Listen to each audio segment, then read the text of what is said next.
اگر ہدف نہیں ہے تو پھر ہم اپنا بھی وقت اور شاید لوگوں کا وقت بھی ضائع کر رہے ہیں۔ اسلام با ہدف دین ہے۔ اسلام ایسا دین نہیں ہے کہ مثلا پوچھا گیا بعض علماء سے، بزرگان سے، کہ مثلا اسلام جو ہے وہ ان کا اسلام صرف کسی ایک دن یا کسی ایک تہوار کا دین نہیں ہے۔ اسلام جامع ہے، یعنی انسان کی پوری زندگی کے اوپر احاطہ رکھتا ہے۔ یعنی اسلام کہیں ایسا نہیں ہے کہ آپ کو بولے گا صرف مسجد کے اندر آپ مسلمان ہیں، یا مثلا آپ جو ہے وہ جب جمع ہو جائیں تو مسلمان نہیں۔ اسلام حتیٰ آپ کو سوتے وقت کے آداب، آپ کو بیت الخلاء میں جانے کے آداب، آپ کو اپنے کام کرنے کے معاملات کے آداب، آپ کے پڑوسی کے ساتھ آپ کا کیا رابطہ، آپ کا والدین کے ساتھ کیا رابطہ، آپ کا استاد کے ساتھ کیا، یعنی زندگی کے ہر پہلو پر اسلام احاطہ رکھتا ہے۔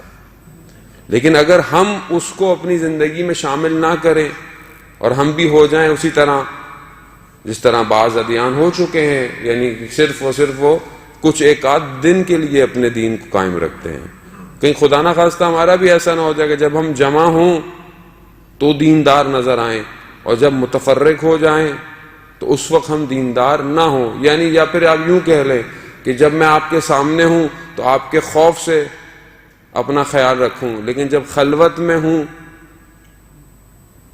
یعنی ایسے ہی ہے نا کہ میں آپ کے ساتھ چل رہا ہوں، آپ معلوم ہے لوگ کیا سوچیں گے، مولانا کیا کہہ رہے ہیں، کیا دیکھ رہے ہیں، لیکن اپنی تنہائی میں یعنی آپ کا تو خوف ہے مجھے۔ خدا جو ہے وہ درجات میں اضافہ کرو، اور آپ کی صلوات علامہ ذیشان حیدر جوادی کے لیے، اللہم صلی علی محمد وعلی محمد وسلم۔ میں ایک ان کا مجلس سن رہا تھا، وہ کہنے لگے کہ ہم جب زمین پر ہوتے ہیں تو بڑے اچھے مسلمان ہوتے ہیں، بڑے سجدے کرتے ہیں، لیکن جیسے ہی پرواز کرتے ہیں ہمارا اسلام بھی پرواز کر جاتا ہے۔ یعنی جب ہم جہاز میں سفر کر رہے ہیں، وہ حالانکہ اپنے زمانے کی بات کر رہے تھے، اب تو خیر زمانہ اور عجیب سا ہو گیا ہے کہ جب ہم جہاز میں سفر کرتے ہیں تو 300 200 سب مسلمان بیٹھے ہوئے ہیں، مسلمان ایئر لائن ہے، مگر نماز کے لیے کوئی بھی نہیں ہلتا۔ ہاں لیکن جب عمرے پہ جا رہے ہوں یہی سارے تو سب نماز پڑھیں گے۔ کیوں نماز پڑھیں گے؟ کہ برابر والا کیا کہے گا کہ بھائی اللہ کے گھر جا رہے اور جہاز میں نماز نہیں پڑھ رہے۔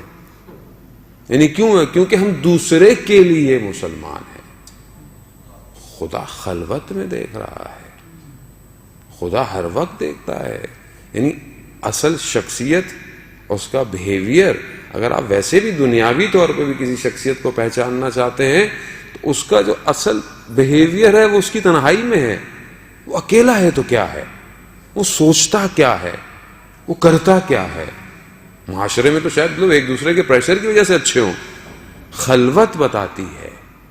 خوب یہی پیغام ہے کہ اسلام با ہدف ہے۔ جیسے ہی پروردگار نے اپنے اس دین کے لیے، ہر دین کے لیے، پروردگار کے سارے دین اسلام تھے، سب مسلمان تھے، جو پچھلے دینوں پر بھی قائم تھا صحیح طریقے سے وہ مسلمان تھا۔ اب یہ سوال کرنا کہ کوئی ایمان لایا نہیں لایا، یہ عجیب سا ہے کہ جو پچھلے دین پر ہے وہ مسلمان ہے، اور جب وہ مسلمان ہے تو پروردگار نے اپنے بندوں کے لیے ہر چیز کا انتخاب کیا ہے، ایسے ہر کسی کو نہیں عطا کر دیا۔